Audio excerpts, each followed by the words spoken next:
नमस्कार विद्यार्थी मित्रांनो, तलाठी भरती घोटाळा उघड झालेला आहे. जो धाराशिव जिल्हा म्हणजे उस्मानाबाद जिल्ह्यामध्ये येथील हा प्रकार आहे. संगणक हॅक करून ऑनलाईन सोडविला पेपर, अशा प्रकारचा एक आर्टिकल न्यूजपेपरमध्ये समय सारथी ह्या न्यूजपेपरमध्ये प्रसिद्ध झालेला आहे आणि त्याविरुद्ध गुन्हासुद्धा दाखल करण्यात आलेला आहे. तर हा एक मोठा ब्रेक थ्रू म्हणू शकता तुम्ही, की तलाठी भरतीला आता कुठेतरी विखे पाटील साहेबांनी आणि आपल्या उपमुख्यमंत्र्यांनी कुठेतरी ह्यावरती लक्ष घालायला पाहिजे. जी नॉर्मलायझेशन पद्धत झालेली आहे त्यावरती चेंजेस घडून आणायला पाहिजेत. ज्या बाकीच्या जिल्ह्यांमध्ये जे फ्रॉड लोक सिलेक्ट झालेले आहेत आणि अजूनही होण्याचे चान्सेस आहेत, त्यांच्याविरुद्ध कुठेतरी ॲक्शन घ्यायला हवी.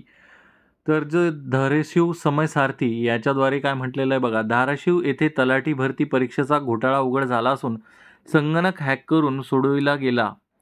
या प्रकरणी चौकशी केल्यानंतर हा घोटाळा समोर आला असून पोलिसात गुन्हा नोंद करण्याची प्रक्रिया सुरू आहे. 17 ऑगस्ट 2023 ते 14 सप्टेंबर 2023 या काळात परीक्षा झाली. त्याचा निकाल लागलेला आहे 24 जानेवारी 2024ला. त्या 2 जणांनी घोटाळा केला आहे. ऑनलाईन संगणक हॅक करून पेपर सोडविण्यात आला. घोटाळा घालण्यासाठी नवीन पद्धत अवलंबण्यात आली. 2 परीक्षार्थी यांनी पेपर सोडवताना उत्तरे सोडवली नाहीत. काय केलेलं आहे बघा, त्यांनी उत्तरं सोडवली नाहीत. त्यानंतर एक माऊस कर्सर जिथे येईल त्याला टिक केले, अशा पद्धतीने घोटाळा घालण्यात आलेला आहे. म्हणजे त्यांनी कोणतेही उत्तर स्वतःहून टिक नाही केलेलं आहे. त्यांचं जे संगणक होतं बाहेरून कुठून तरी ऑपरेट होत होतं आणि ते संगणक जिथे माऊस कर्सर नेत होतं त्यावरतीच त्या विद्यार्थ्यांनी ऑप्शन्स क्लिक केलेले आहेत. तर अशा प्रकारचा हा घोटाळा झालेला आहे आणि अशा प्रकारचे भरपूर घोटाळे झाले असण्याची शक्यता नाकारता येत नाही.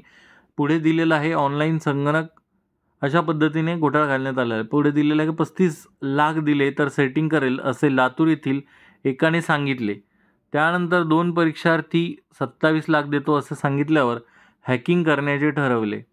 लातूर येथील एका सेंटर चालकाने याची योजना तयार केली व ऑनलाईन पेपर सोडून दिला. म्हणजे किती घृणास्पद कृत्य आहे. जिथे बेरोजगारी वाढत आहे, लोकांचे विद्यार्थ्यांची इथे हालअपेष्टा चालू आहे. गोरगरिबांचे विद्यार्थी 10-10 वर्ष झाले मेहनत करत आहेत. त्यांच्या मेहनतीला इथे फळ येत नाही आहे. पण हे 25-27 लाख रुपये घेऊन जे बसलेले हरामखोर टाईपचे जे व्यक्तिमत्व आहेत, हे लोक ज्या जेन्युइन विद्यार्थ्यांविरुद्ध एवढा अन्याय करत आहे, त्यांच्या आयुष्यभराच्या मेहनतीला इथे कुठेतरी ठेस देत आहे. ते फक्त एकच कुटुंब नाही तर असे शेकडो कुटुंबांना धक्का पोहोचत आहेत. तर आता कुठेतरी हा कायदा एकदम गंभीर स्वरूपात इम्प्लिमेंटेशन झालं पाहिजे. पुढे दिलेलं आहे धाराशिव जिल्ह्यात प्रथमच अशा प्रकारचा घोटाळा उघडकीस आला आहे आणि अशा प्रकारचे घोटाळे बाकीच्या ठिकाणी सुद्धा झाल्याची संभाव्यता आहे.